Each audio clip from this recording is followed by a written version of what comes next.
can't even find the button now. Oh, here we go.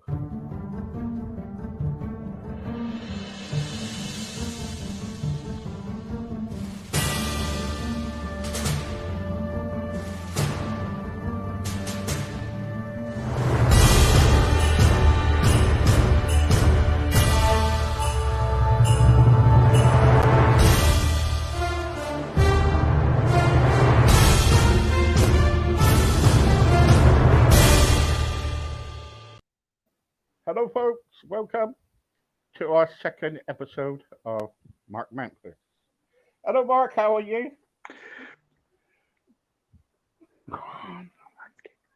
I'm fine, thank you. Right. Okay. Mark, please don't. Anyway, good evening, guys. We're back again. Sorry about just now. We were having sound issues. Um, we could hear all the sounds from Clapton on Sea or near there. Some Elvis dude. Anyway, okay. I really want to talk about tonight. Why me? We always go around saying why me. Every time when we do something wrong or something happens in our life, we could, it's like Mark. He could go to a gig and all of a sudden his sound system's not working, or we can go to a concert or a pub and listen to an Elvis, and his wig just fell off his head or something. Things like that. And it, you know, you know what I mean. And they turn around and go, "Why me?" We blame ourselves. Um, what do you think about it? How do you find that we always blaming ourselves and go, "Why me?" all the time? Well, I think the question of why me is probably an indication of where your mental health is at that particular time. Right. I think when you're feeling, when you're feeling vulnerable and you're feeling the odds are stacked up against you, I think it's very, very easy to think that it's just happening to you and it's because it's you. I think it's a self-esteem problem. Um, and yeah, it's something that I've battled with myself over the years, and that's what I think it is. I don't think it is. Obviously, it's not, you know, bad fortune or bad luck or the cards seemingly not going in your favour. Whatever phrase you want to use, it's not a personal thing. It's not aimed directly at you. But if you're that way out with your mental health, with your train of thought at that time, then it's very, very easy to believe it's your fault, and you will say, "Why me?" Yeah, yeah. We keep doing we. The trouble is, so then when things go wrong, we do kind of like start blaming ourselves, and we get ourselves in such a mess. Mm. I mean,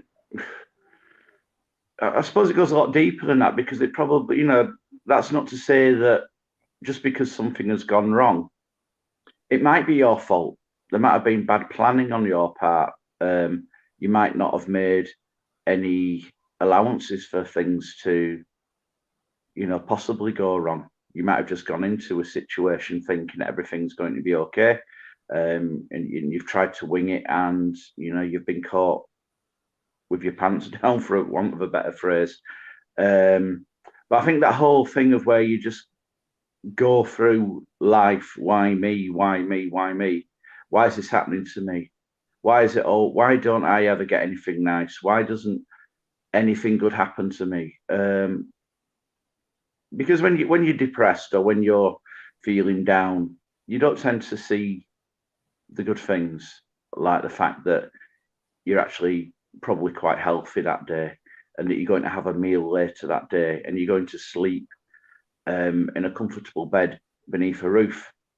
Mm. Things like that don't really enter your perception.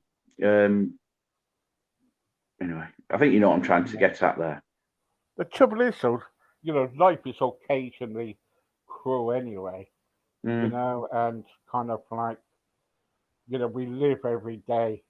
Sometimes with the past and the pain. yeah, And we could be kind of like looking for more happiness, like tomorrow, where we can say to ourselves tomorrow it's going to be a brand new day or it's going to be a better day.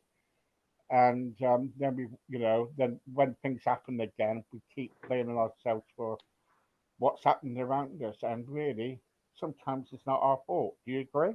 Yeah, totally. Yeah. Um, as you say, life can be cruel, and it can be quite indirectly cruel as well. That none of it's ever personal. I'm talking about circumstance and the cards that life throws at you, not other people, because that's a different kettle of fish. Yeah, yeah. Um, I got and yeah, I go got a on. message here, Mark. Sorry for Yeah, butting in. I got a message here, and it's from Clive, and he says, "Everything happens for a reason. You're only human. Sophie, sorry, you're only human. To mm, feel that way, always remember tomorrow's a new day, and whatever happens to you will be the past, and all you can do is to stay positive and move to the future." yeah, absolutely. Um, we've spoken about this before in the sense that um, situations certainly they never last forever. Never. It always changes. Nothing ever stays the same, and we are also empowered to a certain degree to move away from a bad situation. Um, well, taking on, but was it Clive? Did you say who was the? Yeah, yeah, Yeah. yeah. Thinking that tomorrow is another day. Tomorrow can be a fresh start, but if you are in a frame of mind that's not particularly healthy, and all you're seeing is negative, and you're just apprehensive about tomorrow, then you're not going to see that. And really, it's very, very easy to say this, from the vantage point that I'm sitting at the moment, where things aren't particularly hopeless and things aren't particularly bad. That yeah, tomorrow is, you could class tomorrow as a fresh start. Put the past behind you, as the old saying goes. Mm, But if you're in that mire, then it's very, very difficult. yeah. Gary just messaged me now. I'll show you what he said, which I Okay. think is very good. It's on screen there. Yeah. And, Well, I think um, with that, going back to what I said a few minutes ago, yeah, don't take it too seriously. That's very, very important. But I think from the why me perspective, don't take it personally, mm, because life might be many, many, many things, but it does not have the power to single people out. Think, right, well, today I'm going to give Steve Beer a tough time. Today I'm going to give Mark a tough time. Life hasn't got that ability to do that.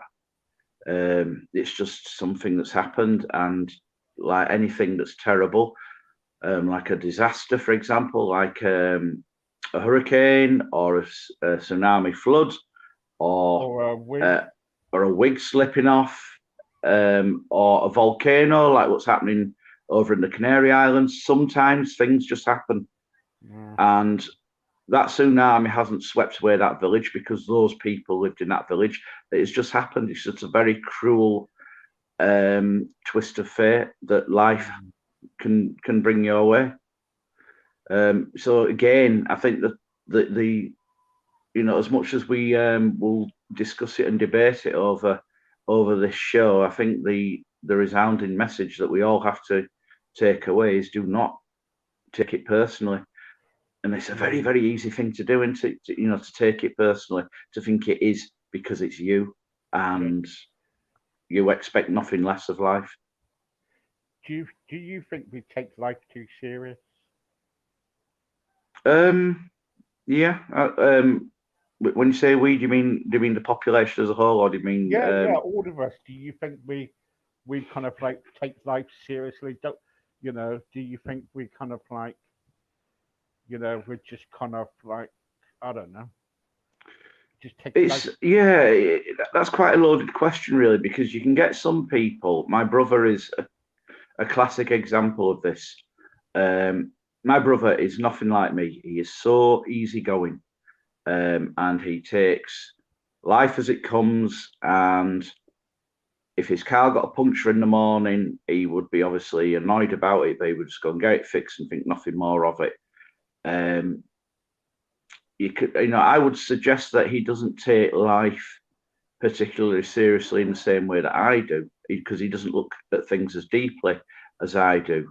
But there are things in his life that he takes terribly seriously, like football, which I can't understand. I don't follow football. So I think we all take life seriously to different degrees. Yeah. Yeah.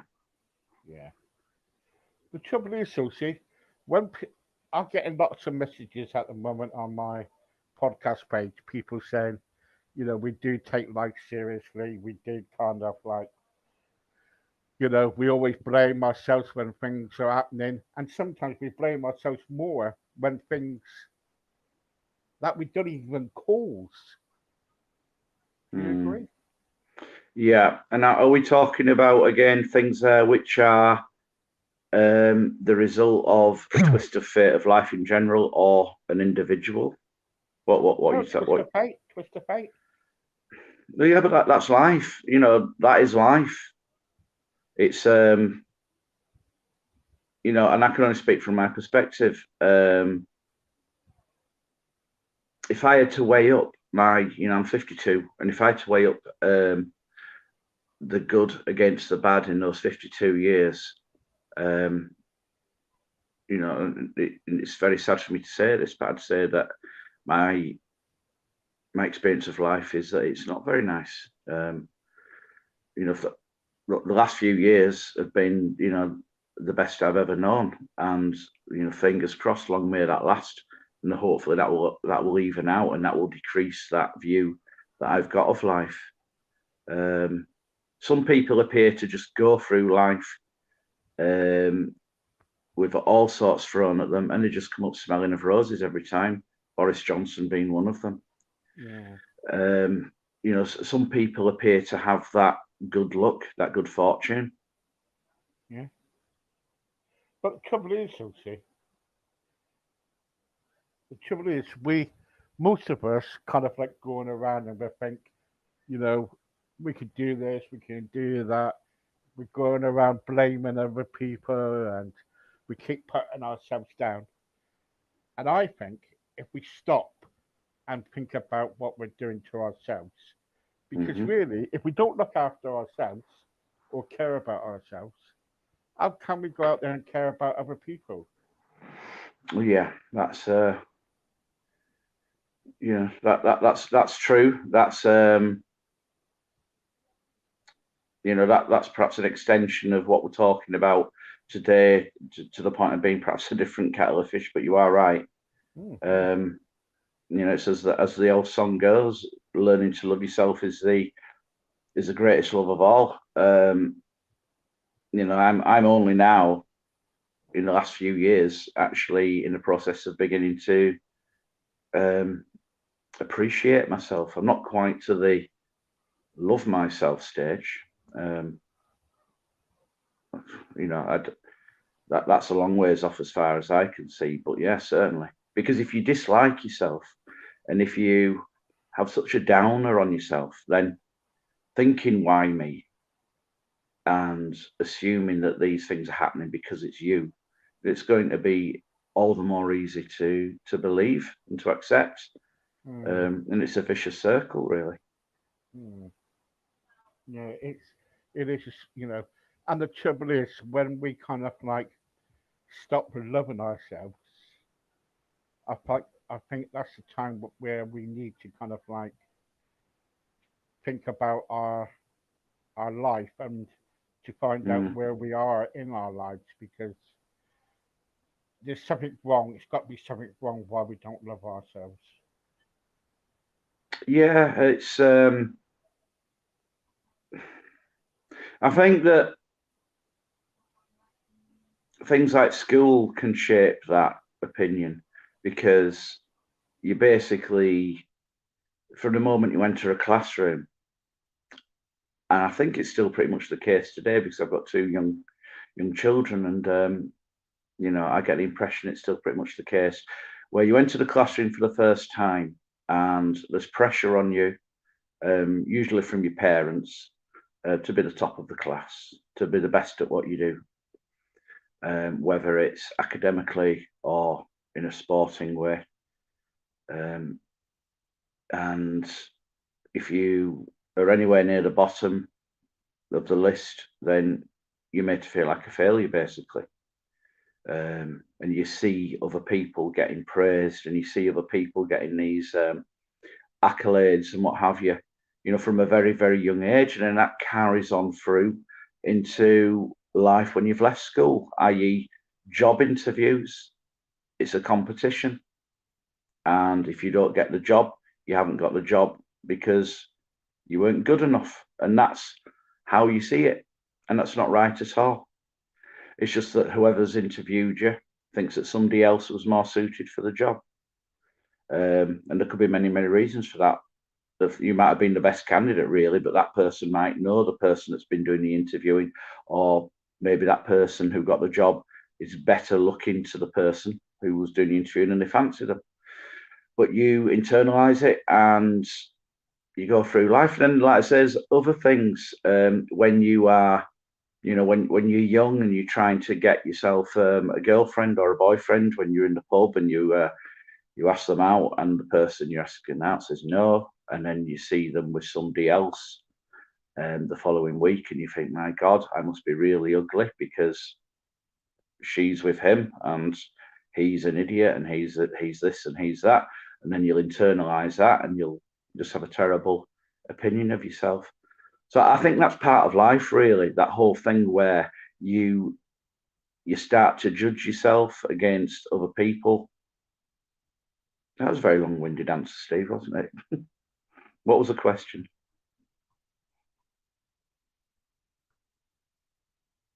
Are you there, Steve? Yes, I'm here. Don't worry. I'm saying, is it important for you to be loved? Yeah, it's important for everybody to be loved, I think.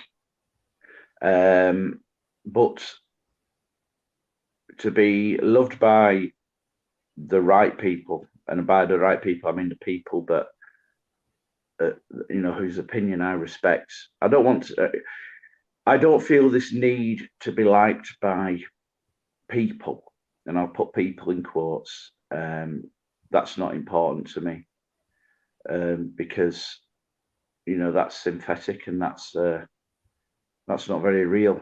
But it's important for me to know that my family loves me, my children love me, my girlfriend loves me, And my I love friends you. love it, and of course you do, and I love you too. And that's what matters. That's what matters to me, because I would hate to be a failure in their eyes at what I do or what I am. That would crucify me.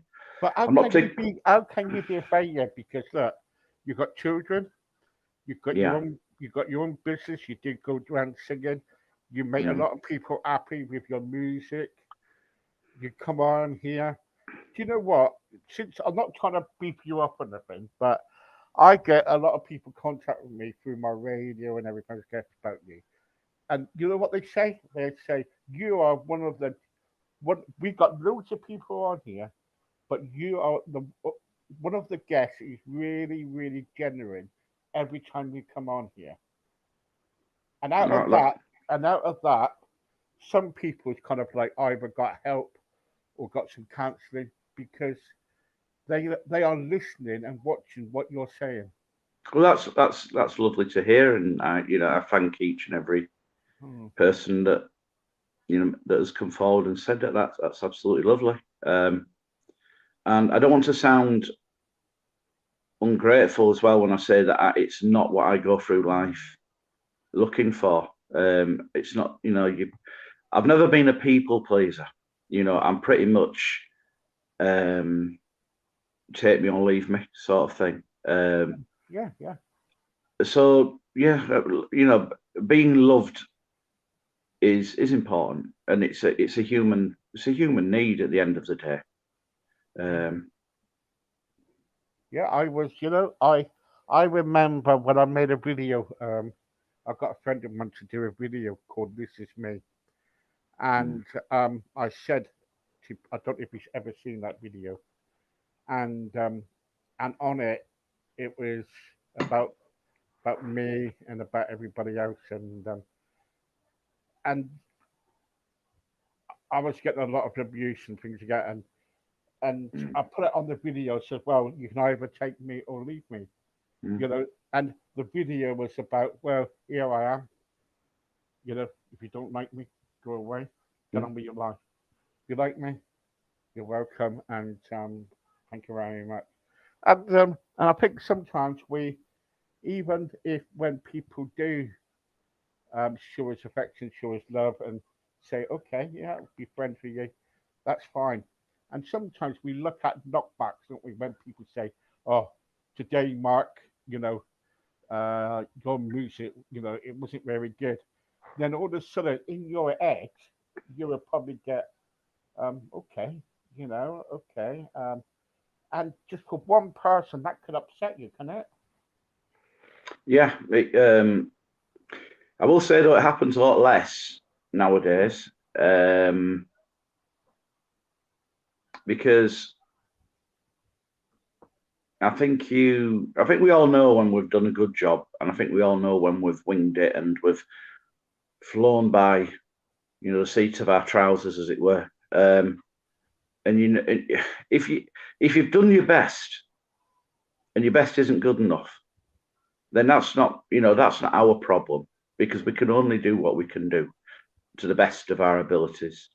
And if I've done a gig, for example, and I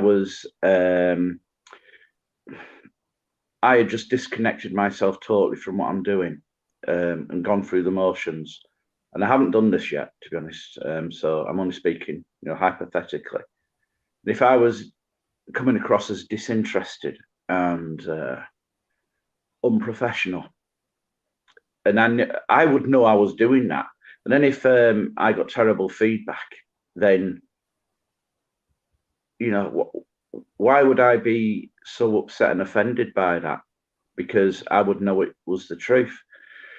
But I can only speak personally. There's other people I know that would probably wing it and know that they weren't putting in the work, the effort, etc. As an Elvis tribute, I could talk about, not the one we were talking about earlier, by the way, a different one.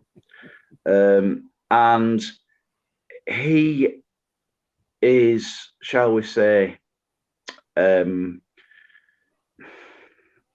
substandard in many, many ways. And if he gets any criticism, then he takes it very, very badly. And there's that old saying, the truth hurts, or nothing hurts like the truth. Mm. And, and I think that's the case with him. I have adopted a mental attitude in recent years where, if I've done my best and it isn't good enough, under the circumstances, then that's tough, because I couldn't have done any more, and I won't give myself a tough time over that. Yeah, yeah. But we And I do think owe, that, yeah, sorry. we do owe sometimes. So we do take, when things do happen, we do kind of like. I think sometimes we criticize ourselves more, don't we? Yeah, this is where the old vicious cycle comes back into it, because then you will internalize that terrible feedback that you've received. It just might be that person is hard to please, is the sort of person that if they won £1 million would say, this isn't fair, I wanted £2 million. There's people in life like that will do everything and anything to transfer their own personal inner unhappiness onto other people and to try and make them feel terrible. And again, if you get it into your head that You've done everything that you can to the best of your ability. You know, those people can't touch you really. No, of course you can't. You've got to grab onto that, because otherwise you will internalize it, and their issue, their unhappiness, their inner hatred for themselves, because that's what bullies are, and that's what negative people do. They will try and transfer that bad feeling that they've got that's absolutely clogging them up, and they will try to transfer it onto you. And you have two choices. You can either accept it, or you can dismiss it. If you've done an absolutely terrible job, a terrible gig, or you've made a terrible decision, and that person is telling you so, and you know in your heart that they're right, you know, it is going to hurt, and it's not going to be nice to hear. But by and large, if we go through life trying to do the best we can, you know, and you just don't let it get into you, don't let it circulate. And that's the whole thing, going back to the why me thing, because it's all about how you internalize and how you view yourself. Yeah, that's correct. Because not everybody's going to like you, not everybody's going to accept what you do, and that's their problem, not yours. And that's a good thing to kind of show this video. What we're going to do, guys, we're going to show a video, and then I'll be back for the last 10 minutes of the program. This is one of the videos that when I was going through a tough time and saying, why me? The next minute, one day we made this video, and it's called This Is Me. Roll the tape. Roll the tape.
You got quite a harsh backlash on social media, didn't you? Yes, we did.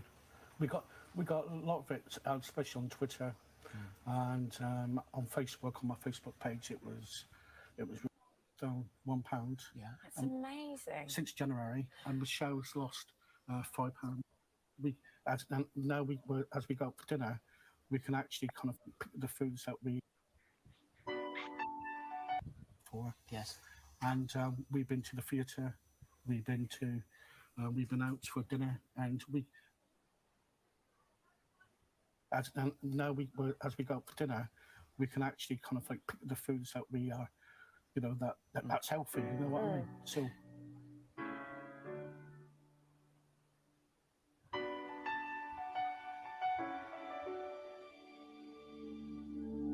I am not a stranger to the dark. Hide away, they say, 'cause we don't want your broken parts. I've learned to be ashamed of all my scars. Run away, they say, no one will love you as you are. But I won't let them break me down to dust. I know that there's a place for us, for we are glorious. When the sharpest words wanna cut me down, I'm gonna send the blood, gonna drown them out. I am brave, I am bruised, I am who I'm meant to be. This is me. Look out, 'cause here I come. And I'm marching on to the beat I drum. I'm not scared to be seen. I make no apologies. This is me.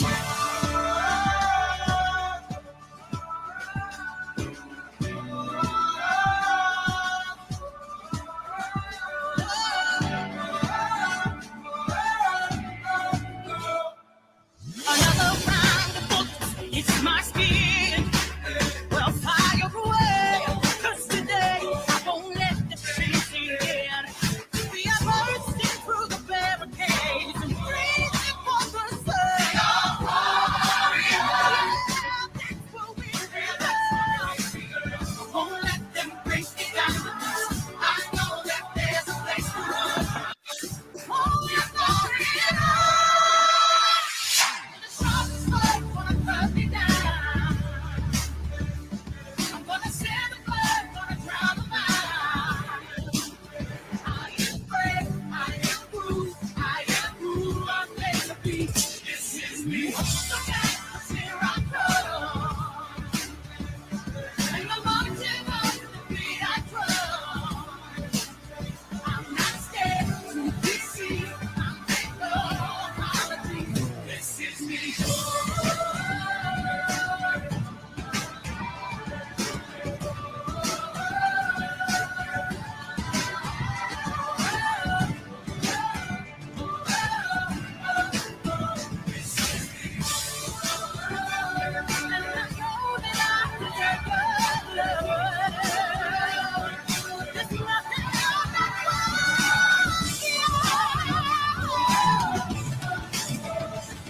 When the sharpest words wanna cut me down, I'm gonna send the blood, gonna drown them out.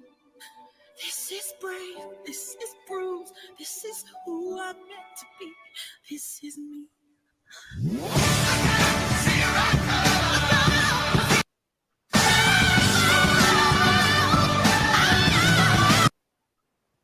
Here you go. And why I showed that video is this, that so many of us in life, what we do is we kind of like, we go around kind of putting ourselves down and everything, and we think of what other people think about us. Does it matter what people think about us, Mark? No, not really. Going back to the thing about learning to love yourself or loving, you know, or even liking yourself. It's all about what you think you are as a person. And, you know, if I was to transfer the things back to you for a moment, you know, look like taking into account there with the video, you know, it highlighted your various lows in life, and it's peppered with some highs. You know, no one would really argue that, you know, you've had some trials along the way. But regardless of all those things that people have said about you, and you know the jibes that you've got from being on certain TV programs and all the rest of it. But really, all that should matter, you know, because it doesn't matter about all that. It doesn't matter about